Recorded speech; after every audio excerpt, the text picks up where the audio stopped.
Bijak sebelum meminjam, paham sebelum memutuskan. Nah teman-teman, di video kali ini kita akan membahas putar tagihan dari aplikasi pinjaman online Krediwan.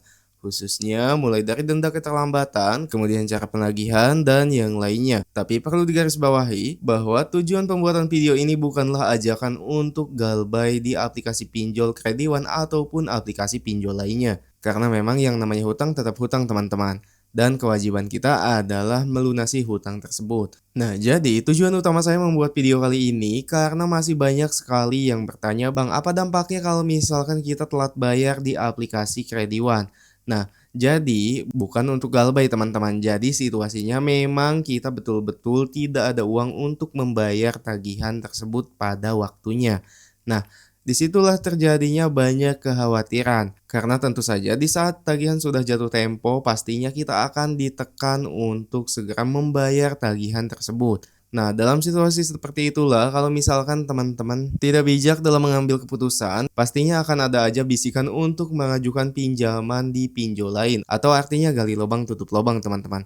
Nah, hal itulah yang harus dihindari. Jadi makanya saya buatkan video ini supaya bisa meminimalisir hal tersebut. Nah, jadi makanya saya berniat untuk menunda pembayaran di aplikasi Krediwan ini mungkin dari hari ini sampai 1 bulan ke depan teman-teman. Tujuannya agar teman-teman yang akan menghadapi ataupun sedang menghadapi situasi seperti ini tidak terlalu panik berlebihan. Dan supaya teman-teman juga tahu apa resiko yang akan ditimbulkan kalau misalkan kita telat bayar mungkin sampai 1 bulan ke depan. Apakah akan ada DC lapangan yang datang atau tidak?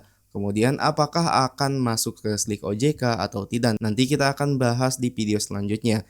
Intinya, kalau misalkan teman-teman setuju, pastinya saya akan update terus tentang tagihan di aplikasi Krediwan ini sampai 1 bulan ke depan. Nah teman-teman, kita lanjut. Di sini kita akan mulai dari keterlambatan selama 1 hari. Nah, keterlambatan selama 1 hari ini apa yang akan terjadi, seperti apa penagihannya, dan seperti apa denda keterlambatannya. Oke, langsung aja sekarang kita bahas semuanya teman-teman. Nah, jadi di sini contohnya saya memiliki tagihan yang aktif dengan nominal tagihan harusnya itu Rp893.608. Nah, buat teman-teman yang belum tahu tentang periode pembayaran di aplikasi Krediwan, jadi aplikasi Krediwan ini memberikan tenor pembayaran satu periodenya itu kurang lebih 2 minggu teman-teman. Atau dengan kata lain, kita harus 2 kali bayar selama 1 bulan di aplikasi ini. Nah teman-teman, kita lanjut. Jika kita telat bayar selama 1 hari di aplikasi Krediwan, jadi di sini denda keterlambatan per harinya itu kurang lebih Rp23.067. Nah tentu saja ini juga disesuaikan dengan pokok pinjaman masing-masing. Jadi denda keterlambatan ini akan berbeda-beda setiap penggunanya teman-teman.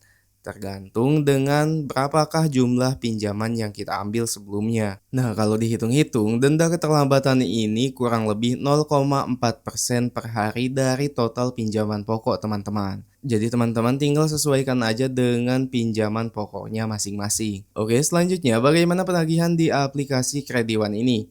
Nah, penagihan di aplikasi Krediwan ini memang H-3 sebelum jatuh tempo kita sudah diberikan peringatan atau H-3 tersebut sudah ada beberapa panggilan spam ke nomor kita teman-teman. Selain itu, nantinya juga kita akan diingatkan oleh notifikasi dari aplikasinya kalau misalkan kita memiliki tagihan.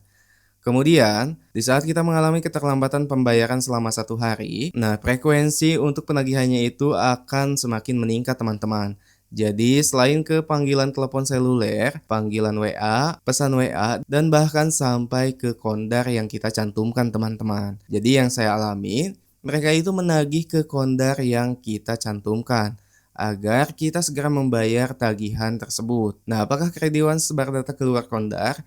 Jadi sejauh ini memang Krediwan tidak sebar data keluar kondar, hanya ke kondar aja teman-teman. Nah jadi saran saya kalau misalkan teman-teman belum ada dana untuk membayar tagihan di aplikasi ini, lebih baik teman-teman konfirmasi ke orang yang kita jadikan kondar supaya nantinya di saat pihak aplikasinya menagih ke kondar kita, kondar itu tidak akan kaget dan menanyakan lagi pada kita teman-teman. Selanjutnya, Apakah aplikasi ini ada DC lapangan atau tidak? Nah, teman-teman, tentu saja untuk DC lapangan ini, kalau misalkan kita terlambat sehari, 2 hari, atau bahkan seminggu, hal itu tidak akan langsung membuat DC lapangan datang kalau misalkan ada. DC lapangan tersebut akan datang jika tagihan kita sudah berminggu-minggu telat bayar, teman-teman.